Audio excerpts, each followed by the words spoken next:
මේ වෙද්දි ලක්ෂ ගානක පාඩුවක් විඳලා ඉන්නේ.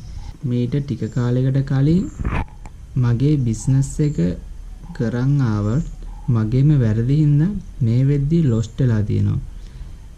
එතකොට මේ මට දැනට බැංක් ලෝන් තියෙනවා, ඒවා හිර වෙලා තියෙනවා. මගේ තිබ්බ කැපිටල් එක ඒවා ලොස්ට් වෙලා තියෙනවා. ඒ ඔක්කොමත් එක්ක මං ගත්ත මගේ බිස්නස් එකට ගත්ත බඩු ස්ටොක් එකක් තියෙනවා මං ගාව. ඒ ඔක්කොමත් බලපුවම ලක්ෂ 9ක් 10ක් වගේ මට ලොස්ට් එකක් තියෙනවා. ඒක මිලියන් ගානක ලොස්ට් එකක් නොවුනත් මගේ බිස්නස් එකේ හැටියට ඒක මට ලක්ෂ ගානක ලොස්ට් එකක්. මොකද මේ බිස්නස් එක මම පටන් ගත්තේ 2019. එතකොට මගේ අතේ තිබ්බ රුපියල් 5000කින් 6000කින් වගේ තමයි මගේ මේ බිස්නස් එක මුලින්ම පටන් ගත්තේ. බිස්නස් එක මම මුලින්ම පටන් අරන් ටිකක් කරගෙන ගිහිල්ලා ඊට පස්සේ රජයෙන් බිස්නස් එක කරා යන සහතිකය ගත්තා. ඉතින් මේ තියෙන්නේ මට බිස්නස් එක කරා යන රජයෙන් අවසර දුන්න BR එක. ඉතින් මේක මම හදාගත්තේ 2019 අගෝස්තු 7. එතකොට දැනට අවුරුදු ගානකට කලින් තමයි මගේ බිස්නස් එක මම කරන්න පටන් ගත්තේ. ඒ කියන්නේ BR එකක් තියෙනවා කිව්වම බැංක් ලෝන් එකක් ගන්න ගොඩක් ලේසි. මගේ මුල් කැපිටල් එකේ මම කරන් ගියත් ඊට පස්සේ මම BR එක ගත්තට පස්සේ මට බැංක් ලෝන් එකකට යන්න පුළුවන් කමක් තිබ්බා. මම කරේ බැංක් ලෝන් එකක් ගත්තා. ඊට පස්සේ මගේ බිස්නස් එක අහපව ඩෙවලොප් කරන්න. මුල් කාලේ හොඳට කරගෙන ගියා බැංක් ලෝන් එක අරගෙන. ඊට පස්සේ මේ වෙද්දි දැන් බැංක් ලෝන් එකත් උපරිම හිර වෙලා තියෙන්නේ. මොකද බිස්නස් එක මට 0 වෙලා මගේම වැරදි නිසා මට බිස්නස් එක දැන් කරා යන්න විදියක් නැහැ. බිස්නස් එක මම කරන් ගියේ මගේම නමින්. මේ වෙනකම් මම channel එකේ මගේ නම ගම කියලා නැහැ. මගේ ඉරේෂ් බවන්ත නම. ඉතින් එතකොට මේකේ මගේ BR එකේ බිස්නස් එකේ නේම් එක විදිහට මම දාලා තියෙන්නේ IB Sweet කියලා. ඒ කියන්නේ මගේ නම ෂෝට් කරලා මුල් අකුරු දෙක දාලා තමයි බිස්නස් එකට නම දැම්මේ මම. මේක ස්වයං රැකියාවක් විදිහට මම පටන් ගත්තා. ඒක මම A level එකකින් A level එකට වඩා top level එකකින් තමයි මම කරගෙන ගියේ. ගොඩක් දුරට මම බයිට් එකක් තමයි කරන් ගියේ. මාකට් එකේ බලපුවම මම ගොඩක් දැක්කේ ඉටි කවරේ දාලා එයාලගේ බ්‍රෑන්ඩ් එක මාකට් එකට දාලා තියෙනවා. ඉතින් ඒ දවස්වල 2019 මං පොඩ්ඩක් ඒකෙන් සාම්ප්‍රදායික විදිහෙන් චුට්ටක් බැලුවා. පොඩ්ඩක් කල්පනා කළා. මං කල්පනා කරපු දෙයක් තමයි ඒ විදියට දැම්මොත් මේ පොඩි මාකට් වලට සාමාන්‍ය සිල්ලර බඩු පොඩි කඩවල වලට විතරයි අපිට මේක බ්‍රෑන්ඩ් එක දාන්න පුළුවන්. එතකොට ලොකු කඩවල ටාගට් කරන්න විදිහක් තිබ්බේ නැහැ. මම සාමාන්‍ය රිසර්ච් එකක් මම ඒ දවස්වලත් මම කරා.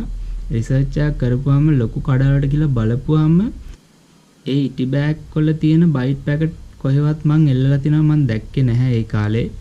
ඉතින් එතකොට මට ඕනේ වුණා සුපර් මාකට් ලෙවල් එකකට මගේ ප්‍රොඩක්ට් එක අරන් යන්න.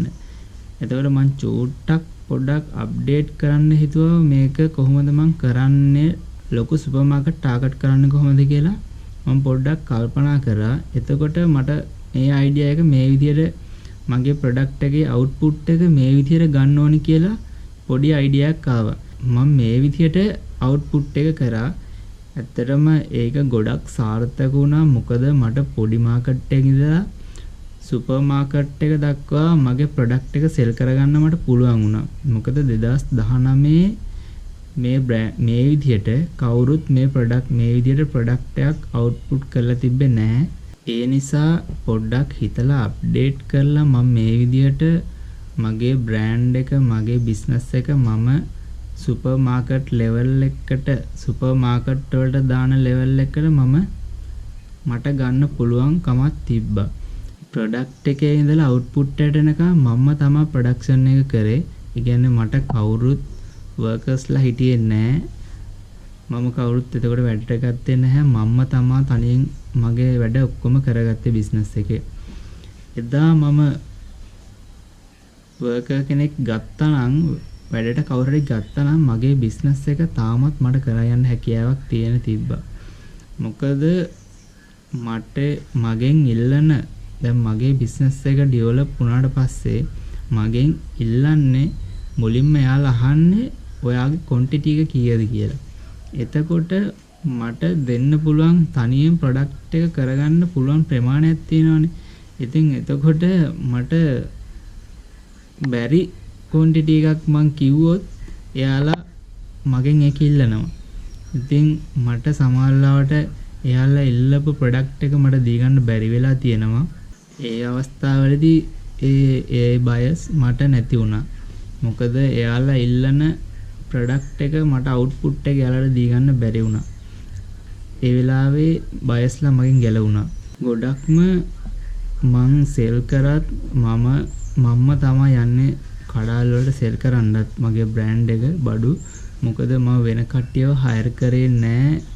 මගේ බ්‍රෑන්ඩ් එක මාකට් වලට දාන්න මම තමා ගිහිල්ලා මාකට් වලට කතා කරලා කඩාවල් වලට ගිහින් කතා කරලා මගේ බ්‍රෑන්ඩ් එක මම තමා සෙල් කරේ.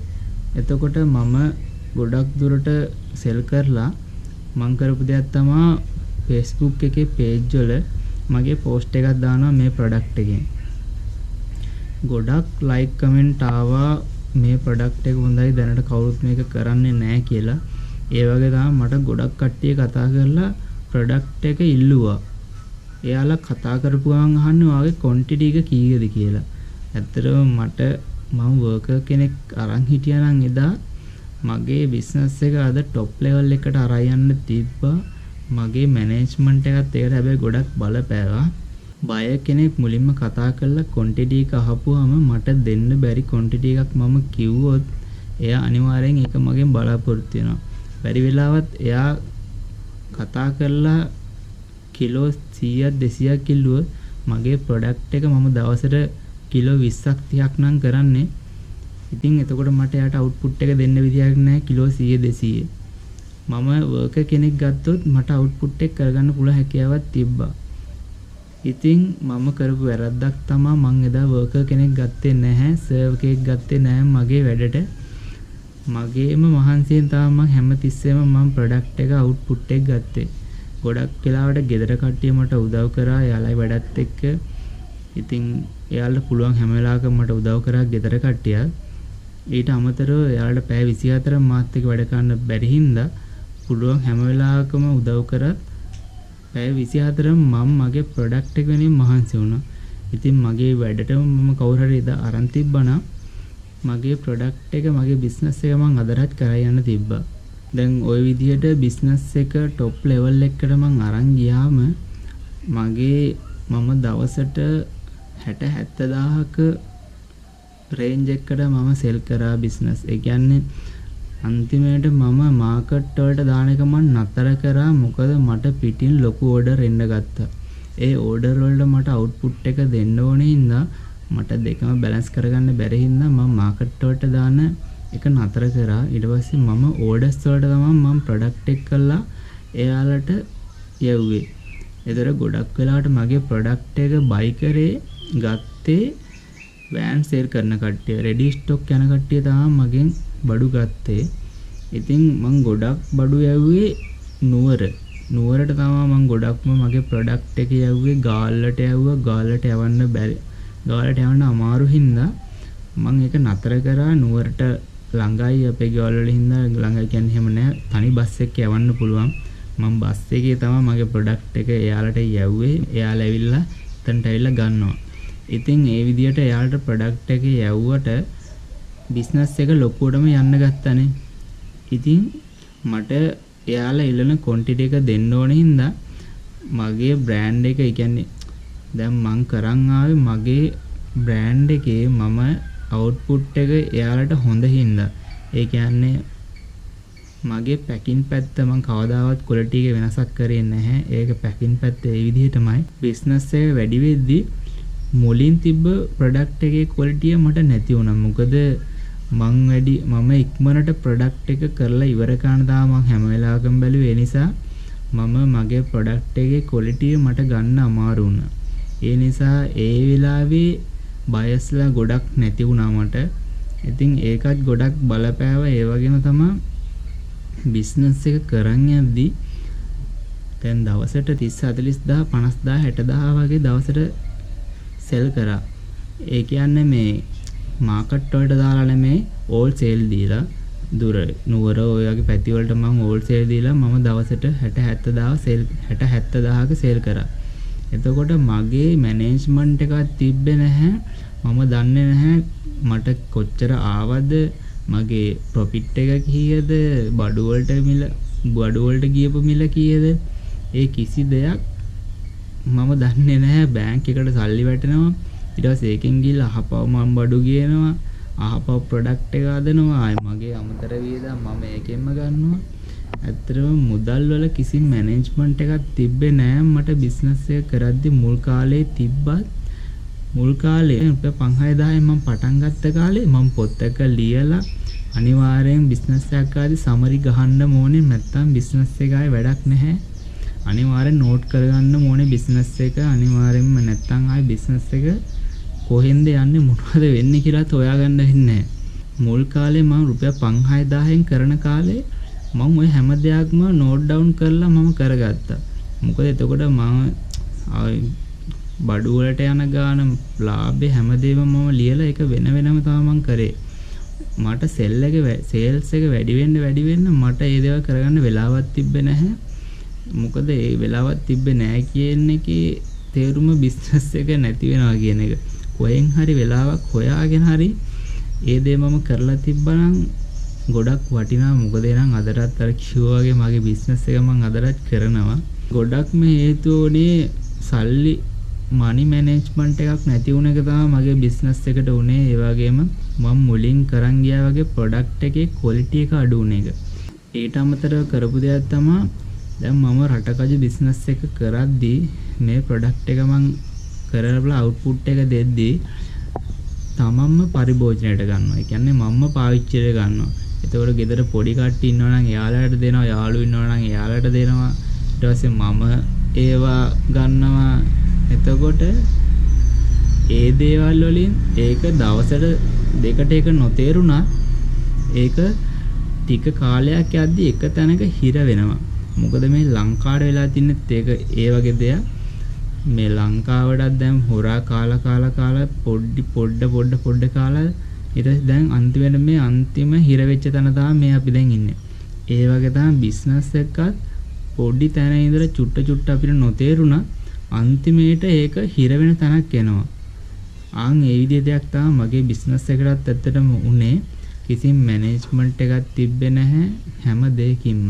මම තනියෙන් මේක පටන් ගත්තත් මම කරයි යද්දී ඒ කියන්නේ මම බිස්නස් මැනේජ්මන්ට් කෝස් එකක් කරා. එතකොට ඒකෙදි මට සර්ලා මැඩල් හම්බුණා.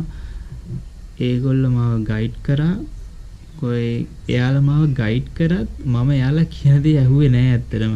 මොකද ගොඩක් මෙයාලා හැම වෙලාවෙම කියපු දෙයක් තමයි කිසිම වෙලාවක ඔයාගේ බිස්නස් එකකින් ඔයා කාටවත් දෙන්න එපා. ඔයාගේ ප්‍රොඩක්ට් එක පුළුවන් තරම් සෙල් කරන්න බලන්න. ඔයාගේ පරිභෝජනයට ගන්න එපා කියලා. ඉතින් ඒ දේ මම ඇහුවේ නැහැ ඇත්තට. මම එදා ඒක මෝඩ කතාවක් කියලා මම හිතින් හිතුවත් අද තේරෙනවා ඒ කිව්ව කතාව සහතික ඇත්ත කියලා. එදා මාව ගයිඩ් කරන්න සර්ලා මැඩල් ඕනේ තරම් මට හිටියා. ඒ ගයිඩ් එක මම ගත්තේ නැහැ. ඒක තමයි ඇත්තටම උනේ.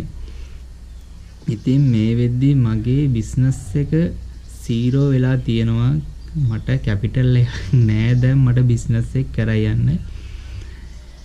මුලින්ම දැන් බිස්නස් එක මට පටන් ගන්න ඕනේ. මම මගේ IB suite මේ බිස්නස් එක පටන් ගන්න මට ලොකු බජට් එකක් ඕනේ වෙනවා. මොකද මංගාව තියෙන කැපිටල් එක මදි මට මේ බිස්නස් එක අපව පටන් ගන්න. මංගාව බඩු තිබ්බත් මංගාව ඇසට් තියෙනවා. මං ගත්ත මොකද සීලර් මැෂින් තියෙනවා, බෝටල් තියෙනවා, කප් තියෙනවා. ඒ හැම දෙයක්ම ඉටි බෑග් තියෙනවා, ස්ටොක් එකක් මංගාව තියෙනවා. ඒත් මට මේ කාලේ හැටියට ප්‍රොඩක්ට් එක අහපව කරන්න ගොඩක් බඩු වනි වෙනවා. ඒ බඩු ගන්න මට ලොකු පිරිවැයක් ඕනි වෙනවා. ඉතින් මංගාව දැනට පොඩි මුදලක් තමා තියෙන්නේ. මොකද මේ මුදලින් මට බිස්නස් එක අහපව IB suite බිස්නස් එක පටන් ගන්න මට මේ බජට් එක මදි. ඒත් අපි ගාව දැනට මේ පිටිපස්සෙන් තියෙන මැෂින්ස් දෙක අපි ගාව තියෙනවා. ඉතින් ඒකෙන් මුල ඉඳන් ගේම් එක ප්ලේ කරන්න හේතුව මොකද අපි ගාව තියෙන බජට් එකත් එක්ක ලොකු දෙයකට යන්න විදිහක් නැහැ. මේ ගේම් එක ප්ලේ කරන්න වෙන්නේ මේ බජට් එකෙන්. මොකද ලොකු බජට් වලට ආය බැංක් ලෝන් වලට යන්නත් බෑ. මොකද බැංක් ලෝන් හිර වෙලා තියෙන හින්දා මේ මැෂින් දෙකෙන් තමයි දැන් අපේ බිඳුවේ ඉඳලා අපේ ගේම් එක ප්ලේ කරන්න ඕනේ. එතකොට අපේ දැන් මොකද්ද අපි ඩිසයිඩ් කරලා නැහැ තාම. මොකද්ද අපි මේ මැෂින්ස් වලින් කරන්නේ, මොකද්ද අපි මහන්නේ, මොන වගේ අවුට්පුට් එකක්ද අපි දෙන්නේ කියලා අපි තාම ඩිසයිඩ් කරලා නැහැ.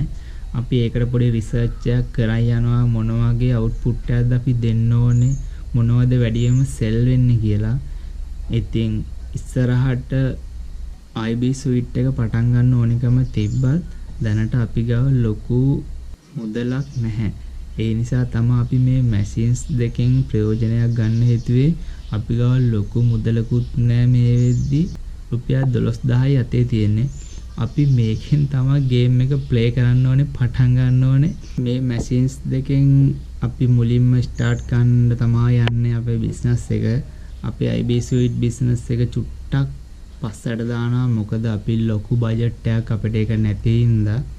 ඉතින් අපි මේ මැෂින්ස් දෙක අපි ගාව තියෙනවා. අපි ගාව පොඩි කැපිටල් එකක් තියෙනවා. රුපියල් 12000ක වගේ පොඩි කැපිටල් එකක් තියෙන. ඉතින් ඒකෙන් තමයි අපි මේ ගේම් එක ප්ලේ කරන්න ඕනේ. බලමු අපිට මේ ගේම් එක ප්ලේ කරන්න පුළුවන් වේද බැරි වේද කියලා. ඉතින් මේ වීඩියෝ එකෙන් බලාපොරොත්තු වෙන්නේ මෙච්චර දුරක් මේ YouTube channel එක එක content හදාද මේ තරම් පොඩි දුරක් හරි අපි කරන් ආවේ ගොඩක්ම අපේ business එක ආපහු පටන් ගන්න බලාපොරොත්තු වෙන්නේ. ඉතින් අපි දැනට මේ business එක කරන්න බලාපොරොත්තු වෙනවා. මේ machines දෙකෙන් start කරන්න තමයි බලාපොරොත්තු වෙන්නේ.